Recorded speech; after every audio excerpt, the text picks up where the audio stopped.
بسم اللہ الرحمن الرحیم، اللہ کے نام سے شروع جو بڑا مہربان نہایت رحم والا ہے۔ کامیابی اور ناکامی کے بارے میں اس وقت تک مکمل یقین نہیں کرنا چاہیے جب تک وہ مل نہ جائے۔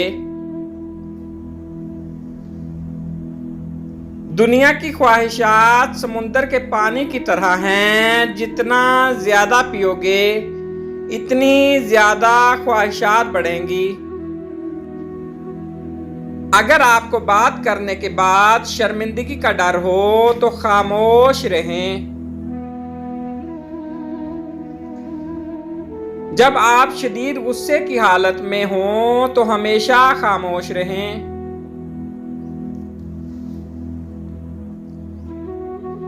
6 لوگ ہمیشہ کامیاب ہوتے ہیں: قرآن پاک پڑھنے والا انسان، صبح جلد اٹھنے والا انسان، کامیاب لوگوں کے ساتھ وقت گزارنے والا انسان، مستقل مزاجی سے کام کرنے والا۔ زندگی میں جو بھی کرنا ہے ابھی شروع کرو۔ ناکام لوگ اسی لیے ناکام ہوتے ہیں کہ وہ بس سوچتے ہی رہتے ہیں، عملی کام نہیں کرتے۔ لوگوں کی غلطیوں اور باتوں کو درگزر کر کے اپنی منزل کی طرف چلنے والا انسان۔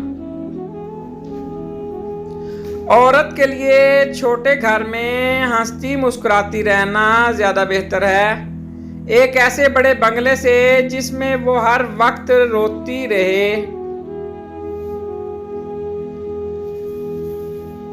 محبت اور دوستی، یہ 2 چیزیں ہر طوفان کا مقابلہ کر سکتے ہیں، مگر ایک چیز ان دونوں کے ٹکڑے ٹکڑے کر سکتی ہے اور وہ ہے غلط فہمی۔ جس خواہش کو تم اللہ کی رضا کے لیے رد کر دیتے ہو، وہ اسی خواہش پر راضی ہو کر اسے تمہارا مقدر بنا دیتا ہے۔ سب مطلب کی بات سمجھتے ہیں، کاش کوئی بات کا مطلب سمجھتا۔ یہ قانون قدرت ہے کہ جو کوئی کسی کو بلا وجہ بدنام کرے گا، قدرت اسے بدنام کر دے گی۔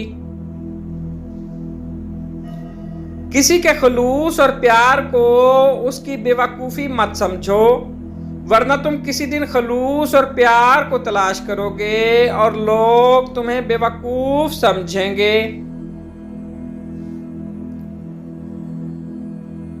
مصیبتوں کا مقابلہ صبر سے کرو اور نعمتوں کی حفاظت شکر سے کرو۔ کسی کا عیب تلاش کرنے والے کی مثال اس مکھی جیسی ہے جو سارا خوبصورت جسم چھوڑ کر ایک زخم پر بیٹھتی ہے۔ Please like, subscribe and share.